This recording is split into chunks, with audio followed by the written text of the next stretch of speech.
We are reading from the Brotherhood of Darkness. We are in Chapter 2, and this is Part 2. Who was Carroll Quigley, and why is he important?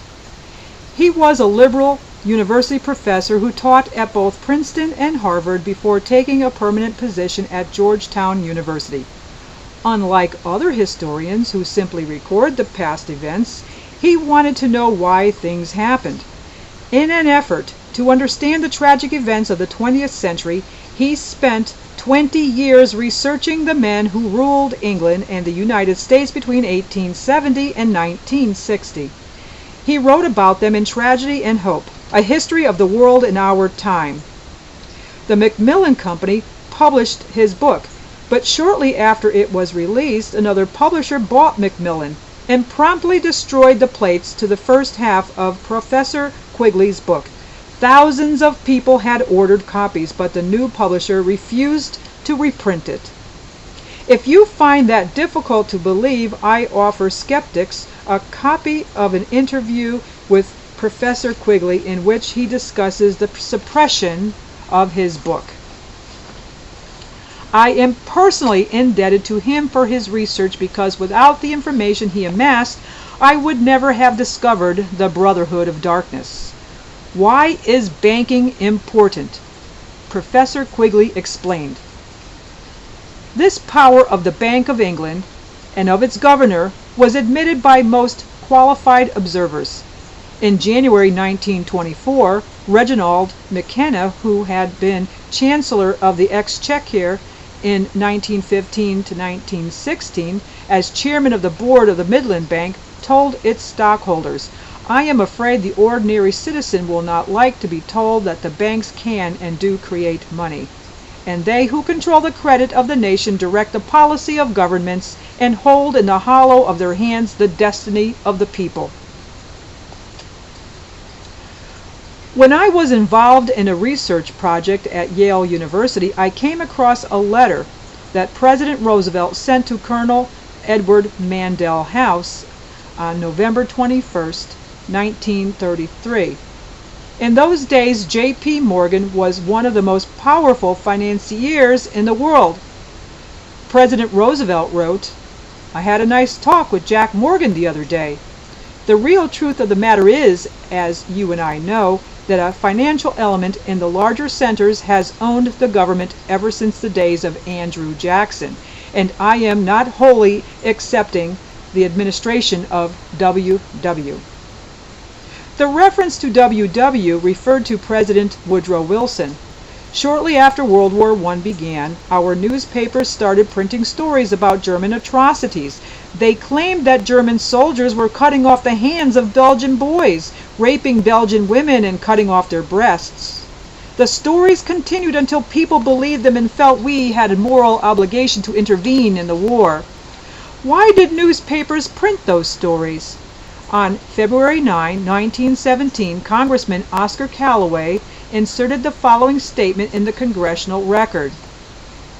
In March 1915, the J.P. Morgan interests and their subsidiary organizations got together 12 men high up in the newspaper world and employed them to select the most influential newspapers in the United States and sufficient number of them to control generally the policy of the daily press of the United States.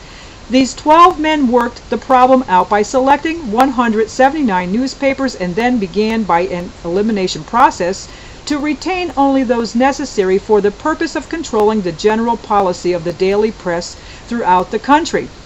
They found it was only necessary to purchase the control of 25 of the greatest papers.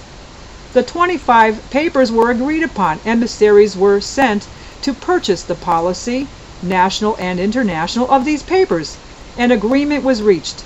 The policy of the papers was bought, to be paid for by the month. An editor was furnished for each paper to properly supervise and edit information regarding the questions of preparedness, militarism, financial policies, and other things of national and international nature considered vital to the interests of the purchasers. This contract is in existence at the present time, and it accounts for the news columns of the daily press of the country being filled with all sorts of preparedness arguments. By 1917, J.P. Morgan and his associates controlled 25 of our most influential newspapers. The atrocity stories were designed to raise public support for American entry into World War I. Many years later, I met a man who joined the army and went to Europe because he believed he had a moral obligation to stop the German atrocities. When the war ended, most of his friends were either dead or injured, but he still believed the war was justified until he learned there were no mutilated Belgian boys or raped Belgian women. With tears in his eyes, he told me how devastated he was when he realized that everything he believed had been a lie. J.P. Morgan and his associates manipulated the United States into World War I. Are the bankers responsible for what is happening today? The central bankers.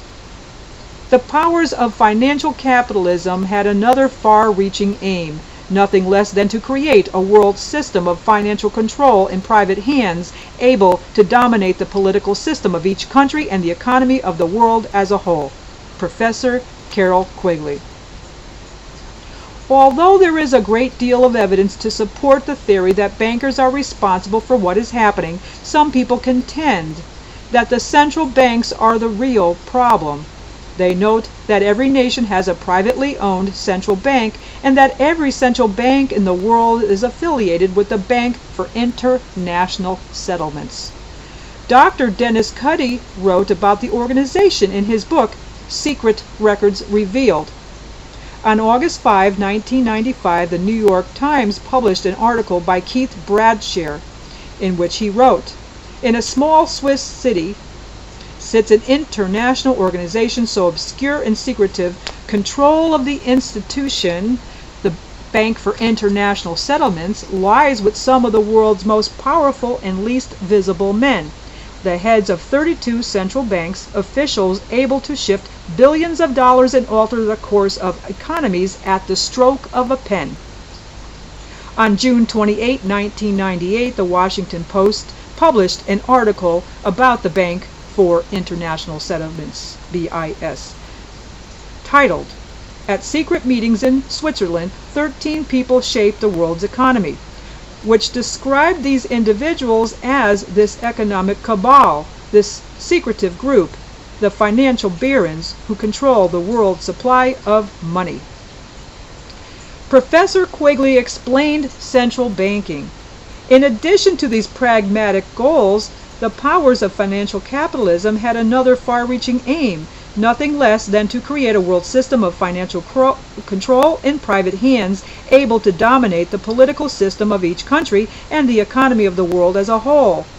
This system was to be controlled in a feudalist fashion by the central banks of the world, acting in concert by secret agreements arrived at in frequent private meetings and conferences.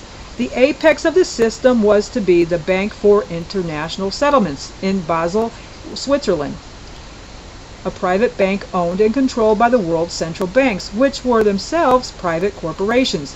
Each central bank sought to dominate its government by its ability to control treasury loans, to manipulate foreign exchanges, to influence the level of economic activity in the country, and to influence cooperative politicians by subsequent economic rewards in the business world. That is exactly what is happening today. Central banks are trying to establish a system of global feudalism. Once you grasp the implications of that concept, you can understand why Professor Quigley's book had to be suppressed. Are the central banks responsible for what is happening? And we will end this right here. This was video number 2 for chapter 2, and we will pick up with number 3 in the next video. We are in the Brotherhood of Darkness.